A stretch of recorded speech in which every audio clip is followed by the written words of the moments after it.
All this week, we're getting ourselves ready for Vision Weekend, and I'm talking to you about biblical principles of vision for your life. Now let me just hit you straight in the face with one that you're going to enjoy, and that is that vision is bigger than you can comprehend. When people come to me and say, Pastor, could God possibly have spoken this to my heart? It's so big. I say, yeah. Other people come to me and say, Pastor, what do you think? Is this what God is speaking to my heart? And I look at them and honestly say, my name's not Jesus, so I can't comment, but personal opinion, no. Why would you say that, Pastor? It's too small. God doesn't have any small dreams. Now, I want you to look at what God spoke to Abraham. In Genesis 13, beginning with verse 15, he said, all the land that you see, I will give to you and your offspring forever. He said, I will make your offspring like the dust of the earth, so that if anyone can count the dust, then your offspring could be counted. Go walk through the length and breadth of the land, for I am giving it to you. You get over to Genesis 15, verse 5. He took him outside and said, look up at the heavens and count the stars, if indeed you can count them. Then he said, so shall your offspring be. The vision wasn't for a child. The vision was for a nation. The vision wasn't for a house and lot and a little farm for his family. The vision was for a land that would house a nation of millions.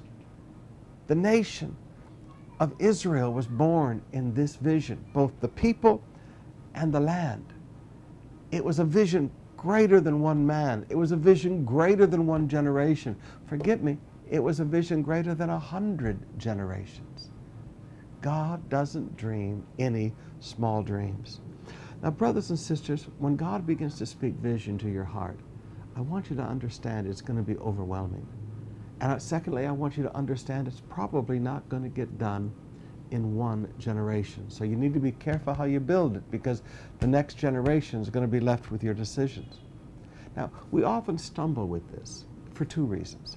Number one, you've got these what I call Christian 99s that just sit around in their vain imaginations and make up things, and then nothing happens and they blame God for it and they call it vision. Now that's just goofiness, okay? We need to really hear from God, not just sit around and make up stuff in our own heads. Secondly, people stumble over this because, forgive me, too often we're surrounded by small-minded, small-thinking people who fill our ears with, it cannot be done. And you know what? I had to be honest with you. Everything I've ever done for God, people told me couldn't be done, but God did it. Yeah, I mean, this is life. This is what you're going to live with. People are going to tell you it can't be done. And to be honest, they're right. You can't do it. It's bigger than you. And they're right. You probably won't even finish all of it in your generation. You'll just get it started. But then the next generation will go on and accomplish it. But the vision is born. I want to challenge you today. Begin to hear God for your family. Maybe you're living in a little condo of 15 square meters with you and your wife and your 2 kids, and you basically hang your kids up on the wall to sleep at night. Understand that God has a vision for you for a beautiful home, a spacious place. Some of you, you're thinking a vision of a small canteen with 2 pots on the street corner.